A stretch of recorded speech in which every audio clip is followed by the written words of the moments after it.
నమస్కారం ETV news కి స్వాగతం. ముందుగా ముఖ్యాంశాలు. డీలిమిటేషన్ తో దక్షిణాదిపై కుట్ర జరుగుతోందన్న రేవంత్. 4 ఉత్తరాది రాష్ట్రాలతోనే కేంద్రంలో అధికారంలోకి రావచ్చన్న ముఖ్యమంత్రి. నియోజకవర్గాల పునర్విభజనతో ఏపీలో కీలక మార్పులు. గతంలో జరిగిన తప్పులు సరిచేసే అవకాశం. సీట్ల పెంపుతో అన్ని వర్గాలకు లబ్ధి. ఏపీ పురపాలికల్లో డివిజన్లు వార్డుల పునర్విభజన. 2011 జనాభా లెక్కల ఆధారంగా మార్పులు. నోటిఫికేషన్లు జారీ చేసిన ఆంధ్రప్రదేశ్ ప్రభుత్వం. తెలంగాణలో పెట్రోల్ డీజిల్ కొరత భయాలు. బంకుల వద్ద క్యూ కట్టిన వాహనదారులు. సరిపడా నిల్వలు ఉన్నాయన్న పౌర సరఫరాల శాఖ. ఇరాన్ ముందు ట్రంప్ 15 షరతులు. యుద్ధం త్వరలోనే ముగిస్తామని వెల్లడి. మధ్యప్రాచ్యానికి 3,000 మంది సైనికులను తరలిస్తున్న అమెరికా. ఇజ్రాయిల్ ఇరాన్ మధ్య ఆగని దాడులు ప్రతిదాడులు. టెహ్రాన్లో కీలక స్థావరాలపై ఐడిఎఫ్ గురి. టెల్ అవీవ్ పై విరుచుకుపడిన ఐఆర్జీసీ క్షిపణులు.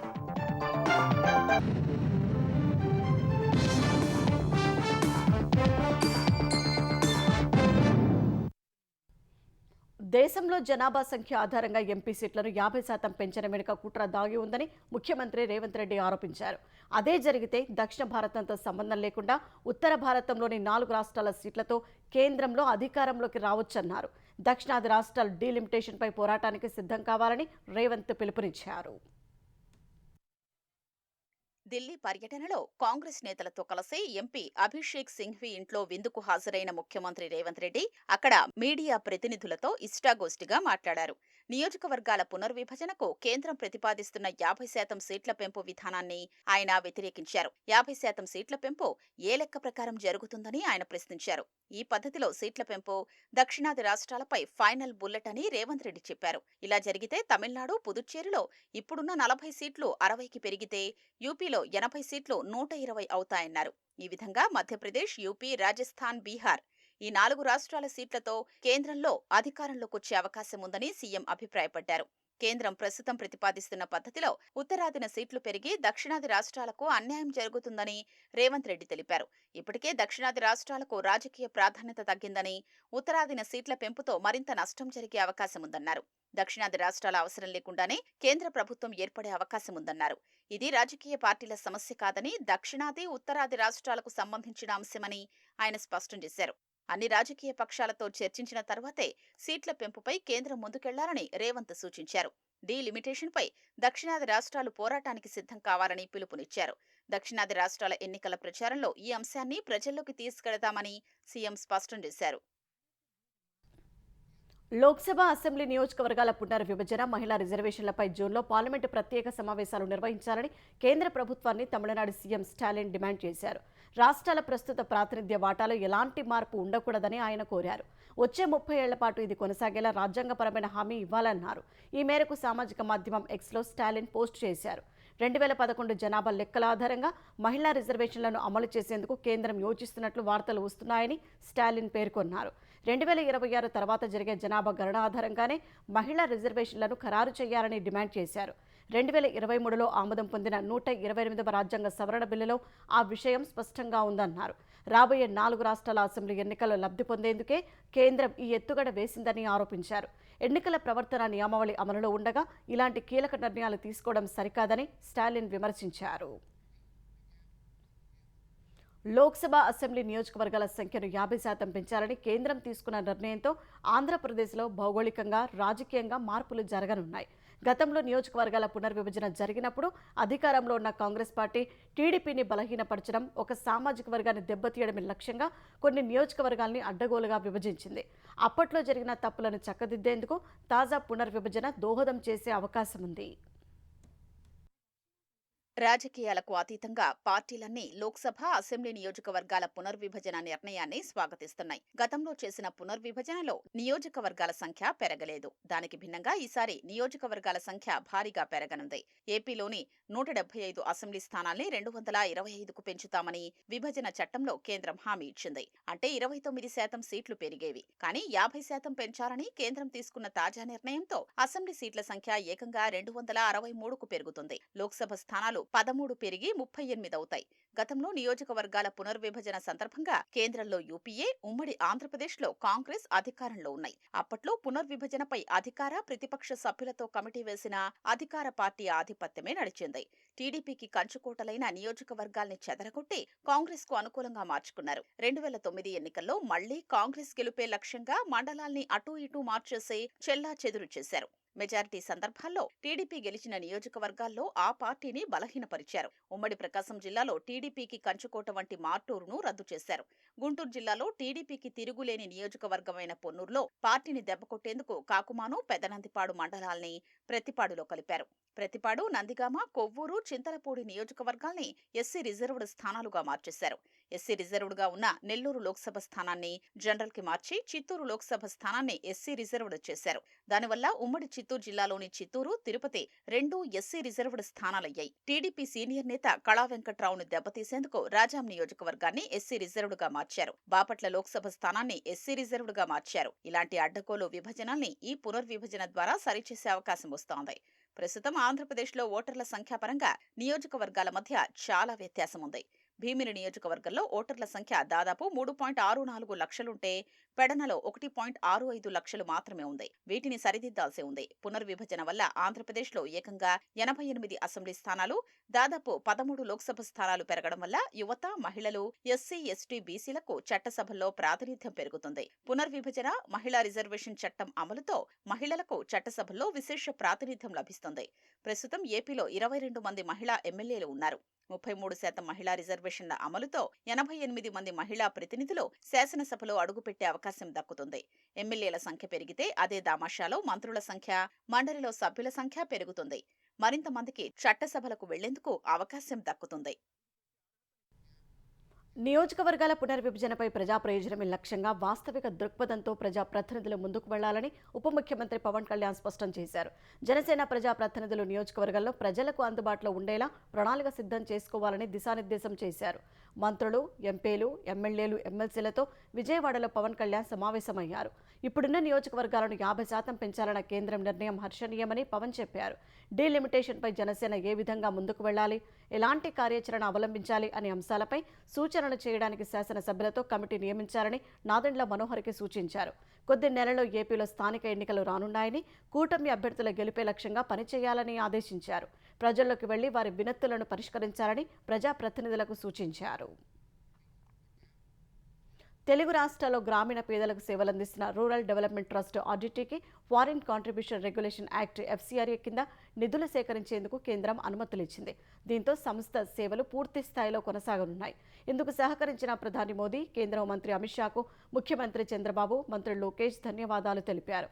అనంతపురం కేంద్రంగా ఏపీ, తెలంగాణలోని గ్రామీణ పేదలకు విద్య, వైద్యం తదితర సేవలు అందిస్తున్న ఆర్డిటీకి FCRA లైసెన్స్ నవీకరణను 2021లో కేంద్రం ఆపేసింది. దీంతో విదేశాల నుంచి ట్రస్టుకు వచ్చే నిధులు ఆగిపోయాయి. కేంద్రంతో మాట్లాడాలని అప్పటి వైసీపీ ప్రభుత్వాన్ని ఆర్డిటీ ప్రతినిధులు కోరినా అప్పటి పాలకులు కనీస ప్రయత్నం చేయలేదు. 2024లో అధికారంలోకి వచ్చిన కూటమి ప్రభుత్వం ప్రయత్నాలతో FCRA అనుమతులు మంజూరయ్యాయి.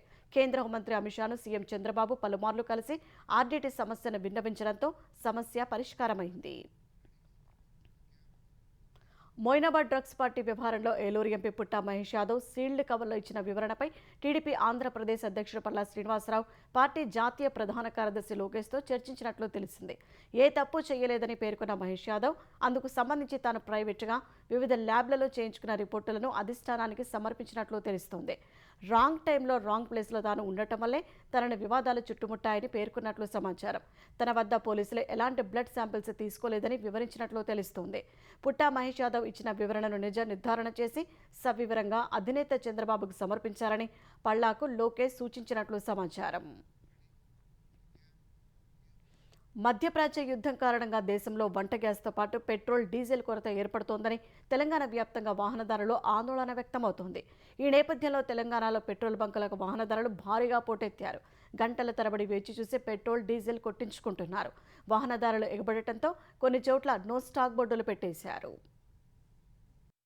హైదరాబాద్లో మంగళవారం అనేక చోట్ల పెట్రోల్ పంపులు మూతపడ్డాయి. ఉప్పల్, మల్లాపూర్, ఘట్కేసర్, అత్తాపూర్, కాటేదాన్, చాంద్రాయణగుట్ట, బేగంపేట, అమీర్పేట్, ఎర్రగడ్డ, సనత్ నగర్, కూకట్పల్లి తదితర ప్రాంతాల్లో బంకుల ముందు నో స్టాక్ బోర్డులు ఏర్పాటు చేశారు. సీఎన్జీ స్టేషన్ల వద్ద వాహనదారులు బారులు తీరారు. నగరంలో దాదాపు 30-40% పెట్రోల్ బంకులు సరఫరా సమస్యతో తాత్కాలికంగా మూతపడినట్లు తెలంగాణ రాష్ట్ర పెట్రోలియం డీలర్స్ అసోసియేషన్ ప్రతినిధులు చెప్పారు. బంకుల వద్ద నో స్టాక్ బోర్డులు చూసి ఆందోళనకు గురైన వాహనదారులు పెట్రోల్ బంకులకు భారీ సంఖ్యలో చేరుకోవడంతో కృత్రిమ కొరత ఏర్పడుతున్నట్లు తెలుస్తోంది.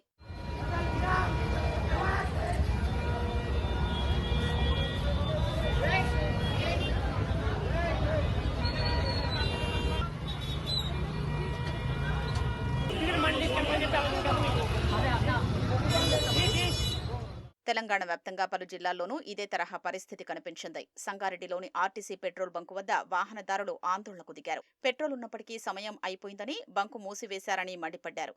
నారాయణఖేడ్లో ఉదయం నుంచి కిలోమీటర్ల మేర కార్లు, బైక్లతో వాహనదారులు క్యూ కట్టారు. కొన్ని బంకుల్లో నో స్టాక్ బోర్డు పెట్టడంతో ప్రజల్లో ఆందోళన పెరిగింది. జహీరాబాద్లో బైక్లకు 2 లీటర్లు, ఆటోలు వంటి వాహనాలకు 10 లీటర్ల చొప్పున డీజిల్ పోయడంతో వాగ్వాదం జరిగింది.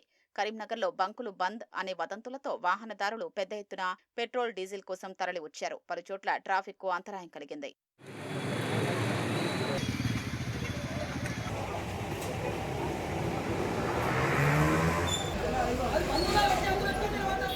తెలంగాణలో 3,600 ప్రభుత్వ రంగ సంస్థ పెట్రోల్ బంకులు ఉండగా 200 వరకు జియో, నయారా వంటి ప్రైవేటు పంపులు ఉన్నాయి.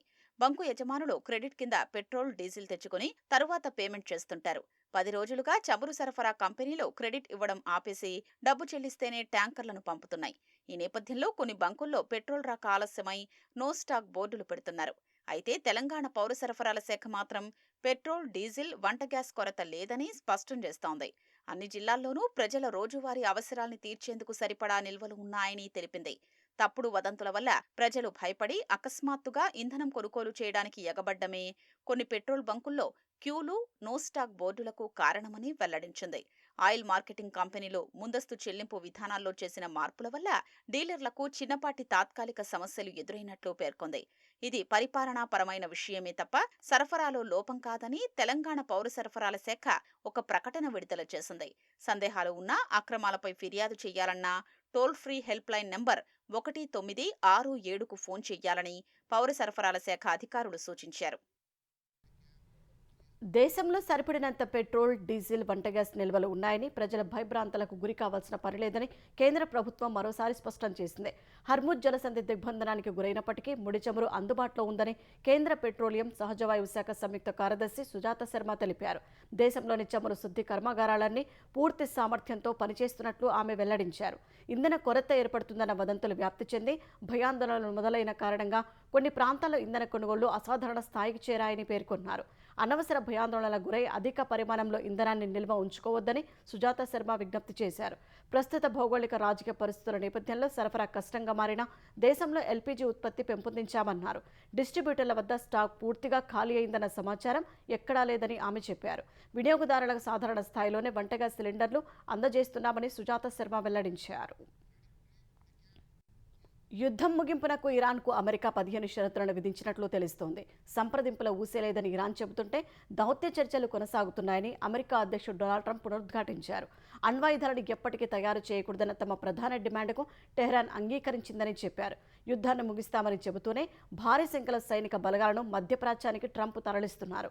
అటు ఇరాన్, లెబనాన్పై ఇజ్రాయెల్ దాడులను కొనసాగిస్తుండగా టెహ్రాన్ ధీటుగా ఎదురుదాడి చేస్తోంది.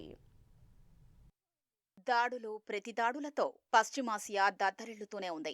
యుద్ధం ముగించేందుకు ఇరాన్తో చర్చలు జరుపుతున్నామని అమెరికా చెప్తుండగా దాడులు మాత్రం ఆగటం లేదు.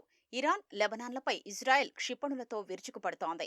ఇస్ఫహాన్ రాష్ట్రంలో ఇరాన్ సైనిక పరిశ్రమలపై వైమానిక దాడులు చేపట్టామని ఇజ్రాయెల్ సైన్యం తెలిపింది.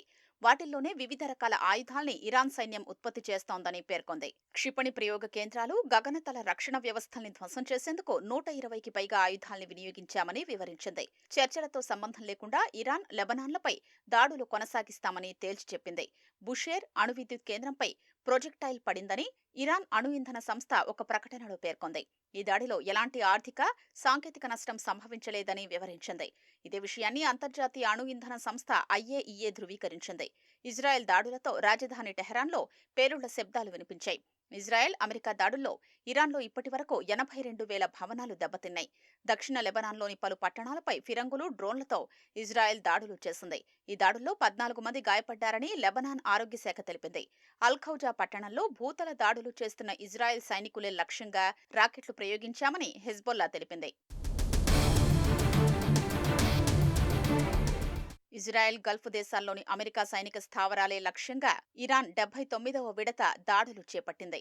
హైఫా నగరంలోని ఇజ్రాయెల్ ఆయుధ ఉత్పత్తి కేంద్రంపై డ్రోన్లతో దాడులు చేపట్టామని ఇరాన్ సైన్యం తెలిపింది.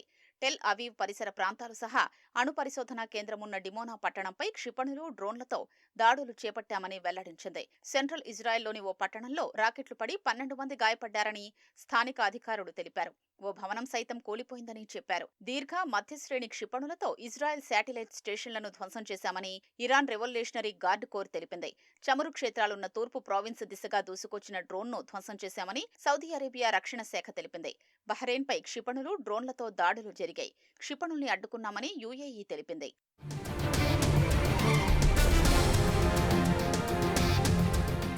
ఇరాన్తో చర్చలు కొనసాగుతున్నాయని అమెరికా అధ్యక్షుడు డొనాల్డ్ ట్రంప్ తెలిపారు. విస్తృత ఒప్పందం కుదిరే అవకాశం ఉందన్నారు.